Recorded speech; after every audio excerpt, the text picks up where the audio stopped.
Bom dia, um feliz sábado. Que bom que você que está presente aqui nesta manhã tem a oportunidade de podermos participar desse momento muito especial e, acima de tudo, esse momento também de a gente adorar ao Senhor. A você que nos assiste da sua casa, nós estamos muito felizes porque você está conectado com a gente.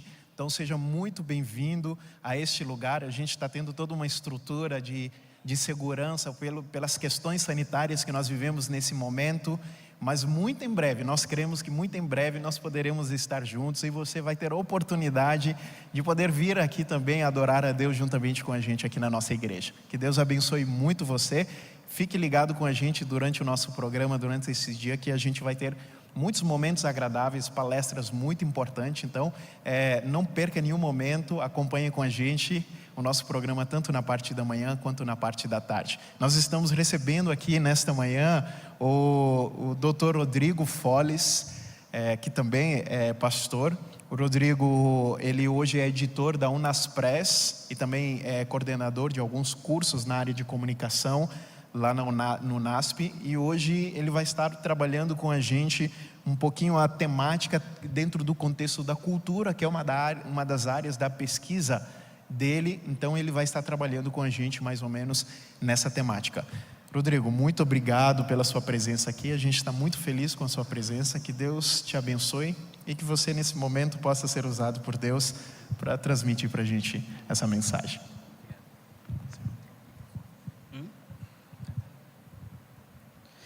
Obrigado, pastor Gilson, obrigado também a todos os organizadores pelo convite. Bom dia para todos vocês que estão nos ouvindo. É um privilégio estar aqui, privilégio vir falar sobre aquilo que é algo que eu gosto tanto, que é a parte da comunicação. O que é a comunicação, como a comunicação afeta ou não o nosso dia a dia, a nossa vida. É uma pesquisa que eu fiz tanto no mestrado quanto no doutorado. É algo tão gostoso para mim e é bom compartilhar com vocês aqui. E claro, sempre com esse foco cristão, com esse foco bíblico.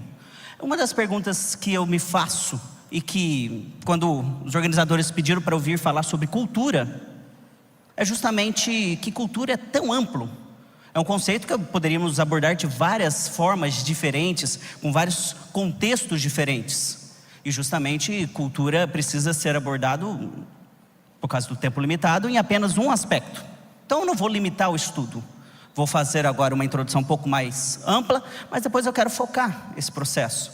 E aí eu trouxe uma pergunta, uma problemática para a gente discutir hoje aqui, que está muito na esteira do que o professor Rodrigo falou ontem também.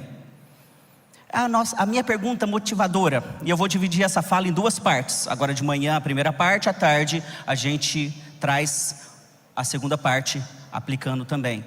Como ser cristão e o mundo dominado pela comunicação. Como ser cristão e o mundo dominado pela comunicação. É possível ser cristão com tantos meios de comunicação? E para meios de comunicação aqui eu estou falando todos os possíveis, inclusive esse celular que está na sua mão e que muitas vezes tira o seu foco da palestra, do culto. Porque agora a comunicação não está mais apenas em um momento quando a gente senta na sala e assiste televisão, ou quando a gente pegava o jornal, se é que alguém ainda lembra desse momento, e folheava. A comunicação está nos nossos bolsos, ela está na nossa mão, ela vibra nos nossos relógios inteligentes em várias outras formas, e ela nos chama a atenção continuamente. E por comunicação também eu falo sobre essa questão da cultura pop também, a conhecida. São os artistas, são tudo aquilo que a mídia nos vende, os influencers digitais que são tão importantes, e à tarde a gente fala um pouco mais sobre isso, sobre a parte mais da internet. Agora de manhã vamos ficar mais nas mídias mais tradicionais. Como ser cristão dentro de todo esse contexto, dentro de tanta avalanche de informação e de comunicação, dentro de tantas opções. Há mais ou menos 3 anos atrás, nós tínhamos... eu só lembrei aqui, para passar o slide, a gente consegue passar, eu ganho também aqui. A produção me ajuda?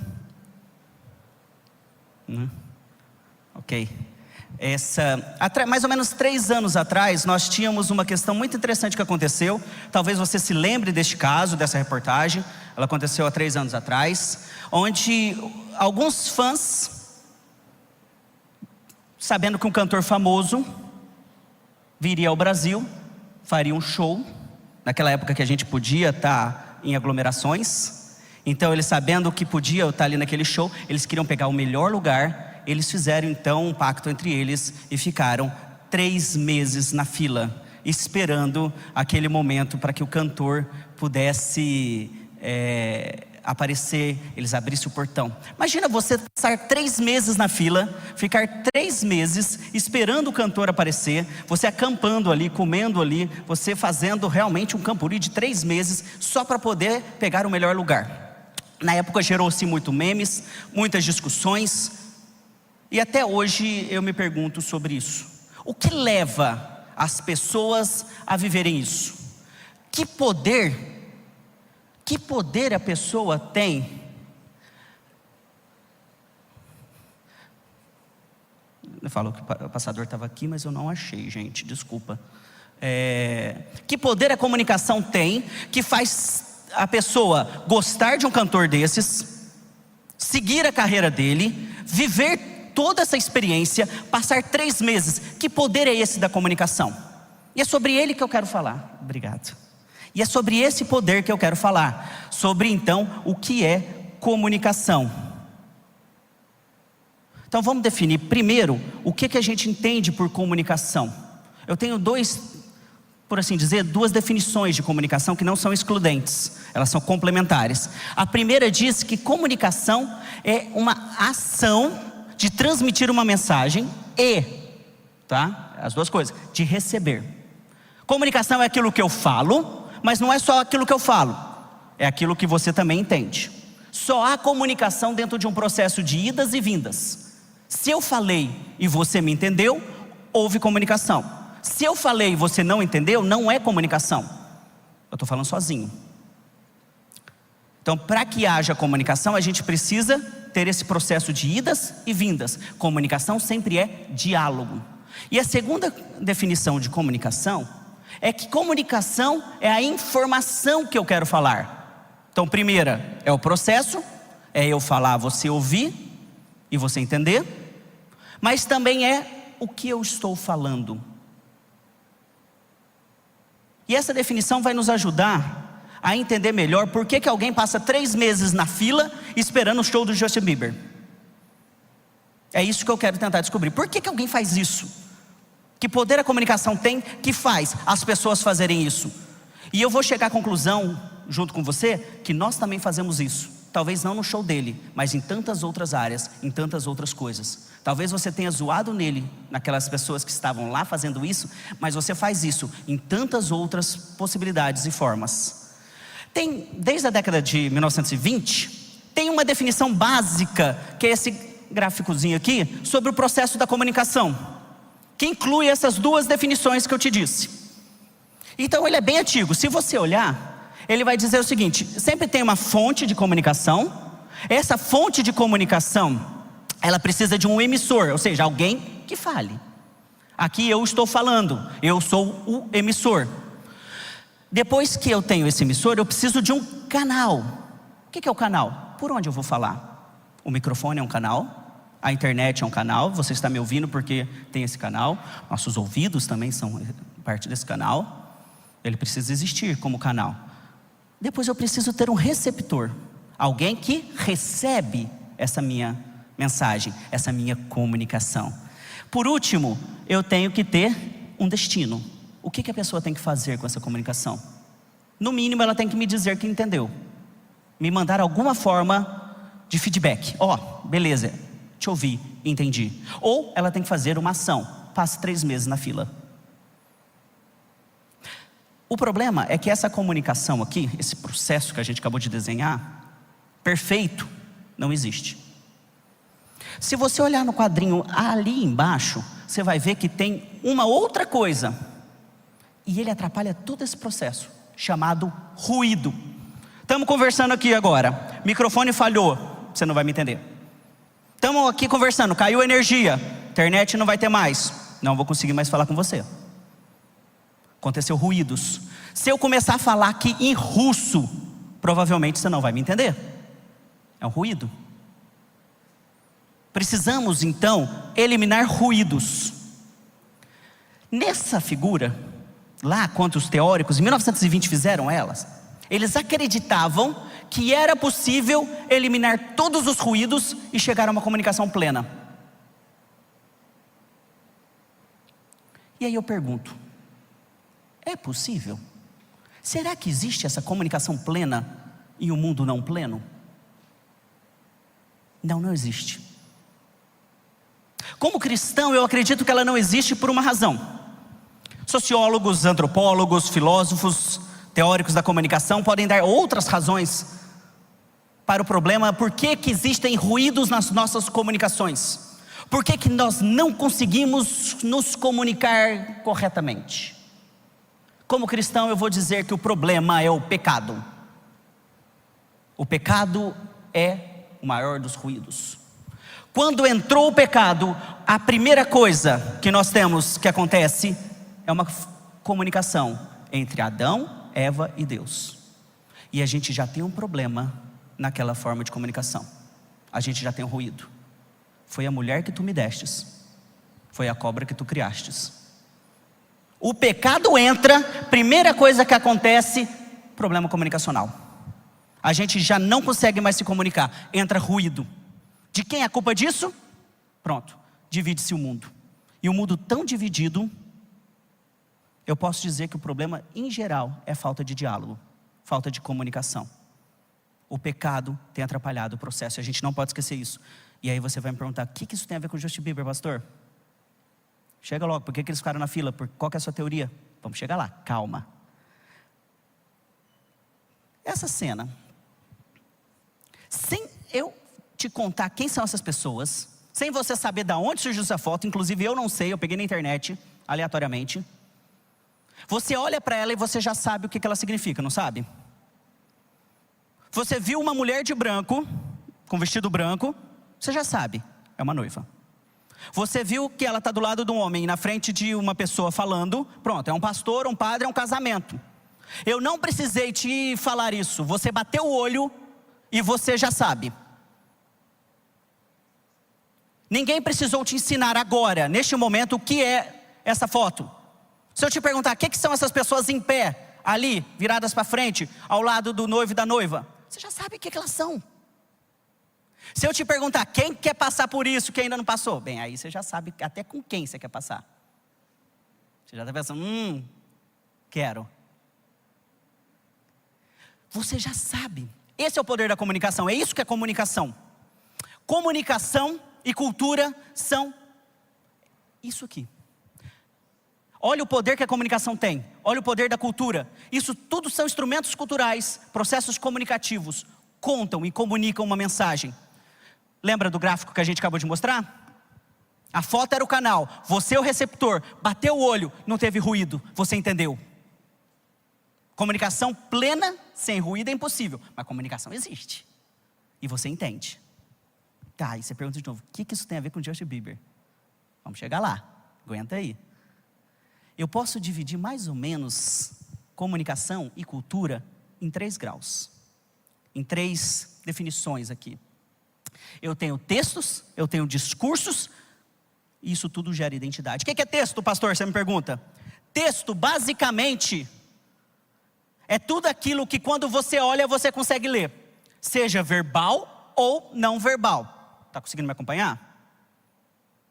Uma mulher vestida de branco, com vestido longo, bonito, véu e grinalda. O que é isso? Noiva. Você conseguiu ler. Você sabe o que é. Então o texto não é só o que está aqui no slide, as letrinhas que você lê. É tudo. A roupa que eu ponho identifica quem eu sou. O celular que você tem é um texto também. Se você tem um celular chique, daquela marca famosa, poxa, isso comunica alguma coisa sobre você. Dá para ler alguma coisa sobre você. Tudo comunica quem nós somos. Tudo. Se você faz determinada coisa, ou se você não faz determinada coisa, determina. Se você assiste determinada coisa, ou não assiste determinada coisa, determina. Tudo que você faz, ou deixa de fazer, o que você veste, come, bebe, os lugares que você frequenta, tudo comunica algo sobre você. Então os textos são essas coisas menores. Os discursos é a união dessas coisas. Pensa naquela foto do casamento. Que discurso eu tenho sobre aquilo? Até aquele momento, eles eram solteiros. A partir daquele momento, o discurso sobre eles mudou. Eles são agora o quê? Casados. Muda alguma coisa entre solteiro e casado? Muda tudo. Tanto que muitos de nós estamos aqui assim, amém, pastor, um dia vai mudar na minha vida então. O que significa essa mudança? Significa identidade. Quem eles eram antes, quanto solteiro, mudou sobre quem eles são depois de casados. A identidade muda quem nós somos. Então os textos que nós escolhemos ter, o que nós vestimos, o que nós comemos, o que nós bebemos, o que fazemos, todos esses textos contam discursos sobre nós e determinam as nossas identidades. Então, basicamente, o que eu estou dizendo é que nossa identidade é um processo comunicativo. Por que é importante você fazer ou não fazer certas coisas? Porque é sobre quem você é. Quando você se veste ou faz ou deixa de fazer, quando você vai a um lugar ou deixa de ir a um lugar, você está construindo sua identidade. Você está comunicando para você e para todos à sua volta quem você é. Tá, cansei, pastor. O que isso tem a ver com o Justin Bieber? O que isso tem a ver com os meninos na fila? Passar 3 meses numa fila, enfrentar tudo que eles enfrentaram, deu identidade a eles. Eles eram fãs. O cantor identificou, deu identidade a eles. Tanto quanto um casamento dá identidade a alguém. Tanto quanto uma religião pode dar identidade. Não estou dizendo que são identidades tão válidas quanto. Vamos trabalhar com esse conceito, principalmente à tarde. Mas estou dizendo que todos nós, seres humanos, estamos em busca de identidade. Por isso fazemos as coisas que fazemos. A pergunta que você precisa responder é: qual identidade você quer ter? Quem você quer ser? E aí a gente faz algumas perguntas bem pragmáticas. É uma coisa que a gente ouve bastante, né? Pastor, a cultura está entrando na igreja? O mundo está na igreja, pastor? E a cultura, ela é neutra? Aquilo que eu comunico sobre mim é uma decisão só minha? Perguntas interessantes. Para isso eu preciso de respostas interessantes. Precisamos construir essa resposta juntos. A primeira pergunta que eu fiz, resposta dela é: existe alguma coisa que não seja cultural? Não. Tudo é cultura. Novamente, o que você vai beber, o que você não bebe, o que você faz e o que você não faz, os lugares que você vai e os lugares que você não vai, as palavras que você usa, tudo determina quem você é. Ajuda a construir o discurso que vai comunicar para você e para as pessoas qual a sua identidade. Aí eu pergunto: o mundo está entrando na igreja, pastor? Tá. O mundo e a igreja, na verdade, são uma coisa só. Influencia tudo. Tudo influencia tudo. Quer ver um exemplo? Eu sou brasileiro, ok? Sou adventista. Quando eu dou aula, eu faço esse exemplo. Em geral, 100% ali, principalmente na teologia, são alunos que são adventistas. Aí eu pergunto para eles, querem ser pastores: quantos aqui acreditam em fantasmas? Talvez se eu perguntasse aqui para vocês, também teria. Fantasma, pastor? Não. A Bíblia não diz que não existe alma imortal? Quando a pessoa morre, a pessoa morre. Então se eu perguntasse aqui, ok, então vocês são adventistas, acreditam nisso? Acredito, pastor? Beleza. Quantos de nós então... Aí vai a minha pergunta, né? Quantos de nós acreditam em fantasmas? Pá, ninguém acredita. Agora a segunda pergunta: quantos que não acreditam em fantasmas estão aqui nessa manhã, topam ir à meia-noite no cemitério junto comigo? Aí você olha e fala assim, veja bem, eu não acredito, mas vai que, né? Aí eu vou ser um pouco mais radical então, tá? Não vamos no cemitério não. Mas quantos de vocês que acreditam na mensagem bíblica, de que a alma não é imortal, morreu, apagam a luz ali do quarto e pula na cama, porque vai que alguém puxa o meu pé? Eu confesso que eu tinha medo. Melhor coisa foi quando eu mudei de casa e a luz eu posso apagar do lado da cama. Aí foi uma bênção, porque aí ninguém puxa o pé. O que é isso? Já vai, pastor, você está falando que você acredita naquilo que a Bíblia diz. Acredito. E mesmo assim tem medo das consequências contrárias? Por quê? Porque eu sou influenciado pela minha cultura. Eu fui criado por ela. Essa cultura me influencia, mesmo ela sendo não bíblica. Eu preciso vencer o meu eu a cada dia. A cultura tem um poder muito grande. E tudo que fazemos tem a ver com isso. Na fala, no idioma que a gente usa. Pentear o cabelo daquele jeito do outro. O tipo de trabalho que você faz. O curso que você escolher como profissão. Tudo isso comunica alguma coisa sobre você.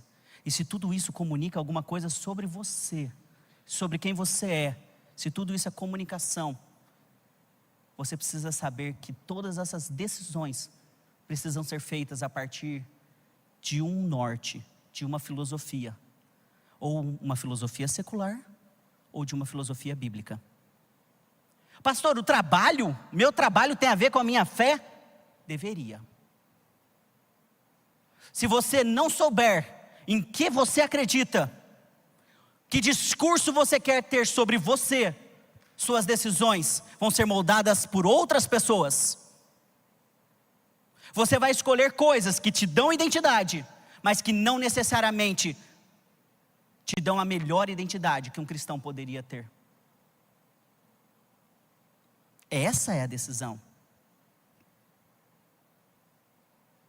Nós somos seres culturais que vivem no mundo. O mundo e a cultura está na igreja. Nós precisamos definir que tipo de seres queremos ser, que tipo de comunicação queremos ter. Mas você não faz isso sem pensar muito bem sobre quem você é em todas as pequenas coisas, porque são os pequenos textos que, somados um com o outro, vão determinar quem nós somos.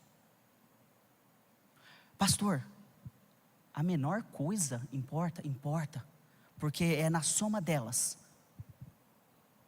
Então você está dizendo o que, pastor? O que eu posso ler? O que eu posso assistir?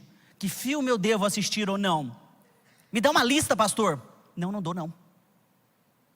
Não te dou porque Deus não te dá essa lista, na minha visão. É você que precisa construir essa lista.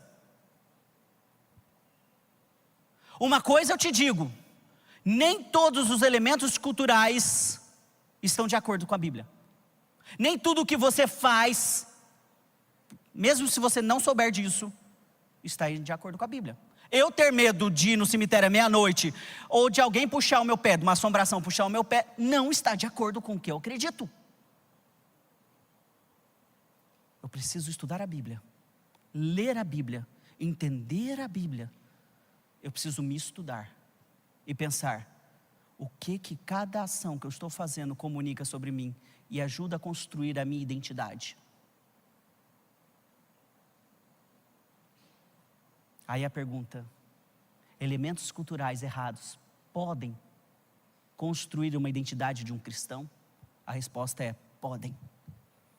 Podem. Você pode estar na igreja, se considerar um cristão, falar filosoficamente que você acredita naquilo, mas na prática fazer uma coisa oposta àquilo, sem mesmo notar isso. Aí você me pergunta, como a gente resolve isso? Como a gente resolve isso? Lembra que eu falei que comunicação é um processo? Que tinha uma pessoa que fala, uma que ouve e que precisava sempre se retroalimentar. Precisa ser um diálogo. A vida cristã não é diferente disso. A vida cristã funciona dessa exata maneira. E Deus definiu, muitos anos antes de todos nós aqui nascermos, como seria esse processo. Falei que comunicação tem a ver com mensagem e também tem a ver com esse diálogo. O que eu falo, mas como eu falo. Deus definiu que você fala com Deus através da oração. Quer falar com Deus? Ore. Ore constantemente, ore sempre. Peça ajuda constante para que Deus te determine o que você deve assistir, ouvir, fazer, que textos você deve comunicar aos outros e a você mesmo. Mas aí você me responde: pastor, eu oro. Mas como eu tenho certeza que Deus está respondendo? Você não falou que comunicação tem que ser diálogo? Cadê a parte de Deus? Eu orei. E Deus? Não vai concluir o processo comunicativo? Vai. Sabe como que ele escolheu para fazer a parte dele da comunicação? Através da Bíblia. Deus falou: você, meu querido, fala comigo através da oração. Eu, Deus, falo contigo através do estudo que você vai fazer das Sagradas Escrituras. Quer ouvir a voz de Deus? Estude a Bíblia. Leia constantemente a Bíblia. Tem um verso que eu particularmente gosto muito, que é esse de Mateus, capítulo 12, verso 38. Até vou abrir a minha Bíblia aqui e vou ler com você esse verso. Jesus está aqui, se você ler todo o capítulo 12, você vai ver que Jesus está numa briga com os fariseus. E você pensa assim: fariseus, quem são eles? São as pessoas mais perfeitas da religião judaica. Jesus nunca condena um fariseu pelas coisas que o fariseu faz. Para outros tanto, Jesus fala: mulher, vai, não peques mais, não faça mais o que você fazia. Para o fariseu, Jesus nunca diz isso. O fariseu nunca está errado naquilo que ele faz. Ele era o melhor daquela época, ele fazia tudo certo. A religião do fariseu era perfeita. Ele tinha as normas, as regras: não pode ver isso, não pode assistir aquele filme, não pode fazer isso, não pode fazer aquilo. O fariseu seguia tudo. O fariseu seria um bom cristão. Não como isso, como só aquilo. E Jesus faz milagres maravilhosos. E no verso 24 desse capítulo, os fariseus olham para um dos milagres mais fenomenais de Jesus, que é libertar um endemoniado de muitos anos. E ele fala: não pode ser de Deus isso daí. Se Jesus não é de Deus. Nessa esteira dos fariseus terem negado um dos grandes milagres de Jesus, eles agora conversam com Jesus a partir do verso 38 e diz: mestre, queremos ver um sinal miraculoso feito por ti. Mas peraí, eu não acabei de falar que no verso 24 Jesus fez um sinal miraculoso, fenomenal? Por que eles estão pedindo mais sinais? A resposta de Cristo é uma das coisas mais fenomenais que você pode ter na Bíblia. Se você entende esse contexto, se você não só lê o capítulo, se você entende o que Cristo quis dizer, isso que é estudar a Bíblia, você vai ver que isso é fenomenal. Que isso é fenomenal mesmo, e que se aplica hoje, 2000 anos depois, para mim, para a sua vida, e para essa suposta lista do que devemos, o que não devemos fazer, para comunicar a nossa identidade como cristãos. Jesus olha e diz: sinal? Não vou te dar nenhum. Não vou fazer mais nenhum milagre, não.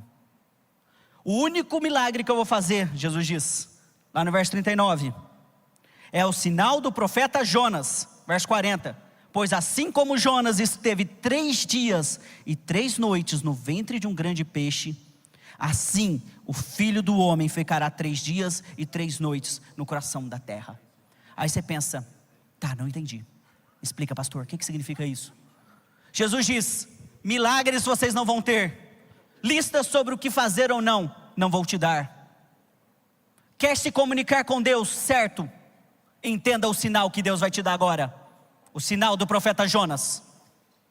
Tá, mas o que é o sinal do profeta Jonas? 3 dias no seio da terra. Jesus está falando da sua morte. Olha que fenomenal. Jesus está falando que o maior sinal sobre quem nós devemos ser, a lista do que devemos fazer ou não devemos fazer, o que devemos comunicar ou não devemos comunicar,